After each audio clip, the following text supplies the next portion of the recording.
Hi, this is Barbara Adams, and we're here today to talk about patching and wiring a stage. If you haven't checked out the first video in the series, then go back and watch that one about stage plots and stage direction and input lists. So today I've got basically a four-piece band. We've got a drum kit, a bass amp, and a guitar amp. And we're going to have three singers today. So our input list will look something like this.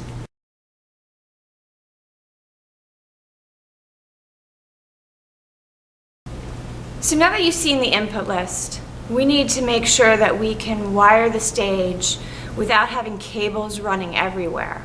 And the way we're going to do this is to use a sub-snake to get to our main snake.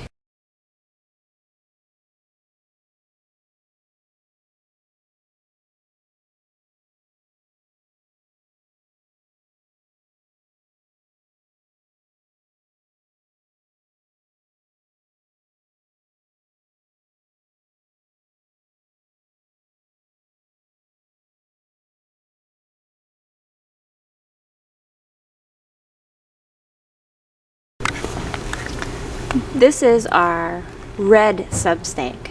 As you can see, the cable goes back, runs along the wall, and the tails, or the other ends of it, are here at our snake.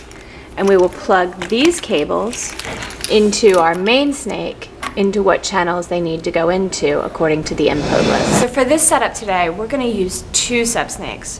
One for all of our upstage gear, the drums, the bass, and the guitar amp, and one for our downstage vocals.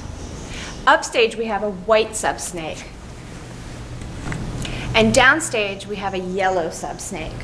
So now that you've seen the difference between the sub-snakes and the actual snake, we've added to the input list some codes.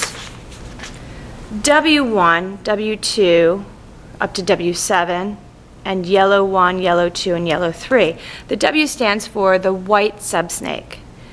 The Y stands for the yellow subsnake. So now we know where to patch these things in on the stage. Let's start with the drums. Here I have an XLR cable. An XLR cable is a balanced cable. It has 3 pins on it. We'll go into the detail on that a little bit later. But this is how we wire from the microphone to the subsnake. When we're wiring a stage, we want to try to keep it as neat as possible so that nobody trips over a cable or they don't get all tangled up while they're on stage. So we're going to start with the kick drum. I'm going to plug the male end. You can see the prongs inside. That means it's a male side. The female side has 3 holes. They fit together. So we're going to start with the male side. We're going to plug that into our sub-snake into channel 1 according to our input list. I'm going to wire from the sub-snake to the microphone, leaving a nice coiled cable at the base of the microphone to keep it as neat as possible. We're going to start with channel 1 with our kick drum. Plug the male end in. We're going to run the cable to the microphone, leaving it coiled up as neat as we can at the base of the mic stand. Wrap it around maybe once around the arm and plug it in. Our kick drum is now wired into our sub-snake. We'll continue doing this for every microphone. Moving on to the snare. Channel 2. Again, placing the cable as neatly as possible at the base of the mic stand.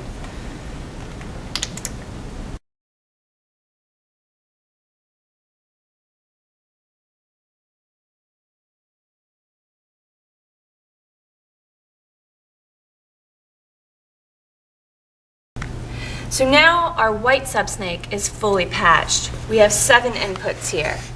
You'll see the kick drum, snare drum, rack toms, 1 overhead, bass, and guitar are all wired up. Let's move to our downstage subsnake, the yellow subsnake, and patch in our vocals. So again, we're going to take our XLR, starting at the subsnake, our yellow subsnake, and patch into channel 1.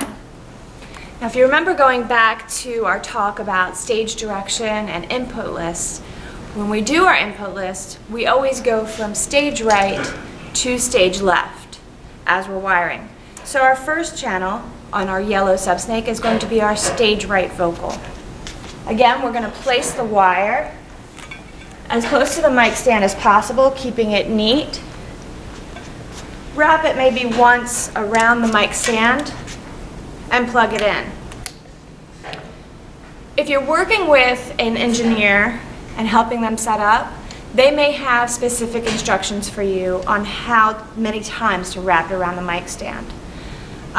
They also may have instructions of where you can run cables. So you always want to ask questions and find out as much as you can before you do the job. Our subsnakes are run from the stage back to our main split, which is here. The tails of the subsnake, which are the male ends, are going to plug into our split in the order that we want them to go in. So here's the end of the white subsnake. And as you can see, they're numbered so you know which channel is which. So this is channel 1. And if you remember, we plug the kick drum into channel 1 of the white subsnake. So we're going to plug this into channel 1 of our main snake.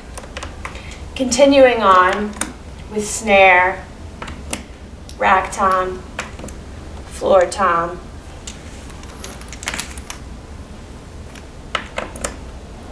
overhead, bass, and guitar. There's our 7 inputs from our white subsnake. Our yellow subsnake was run from the downstage edge, and it comes back here. Channel 1 was our stage right vocal. That'll get plugged in next.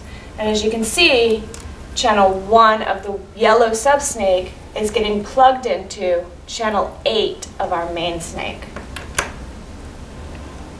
Channel 2 was our center vocal, and channel 3 was our stage left vocal. Now we have all 10 channels plugged into our main split. That will show up on our console on channels 1 through 10.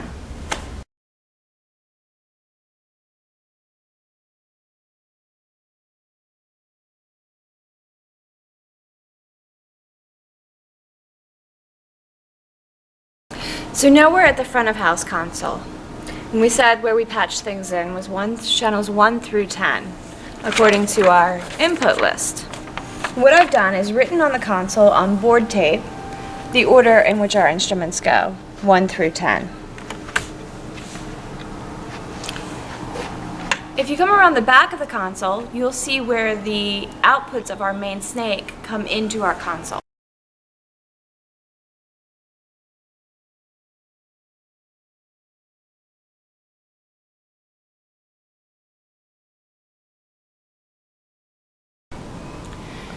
So now you've seen the stage set up, we've patched the stage, we've labeled our console, and we're ready to begin a sound check.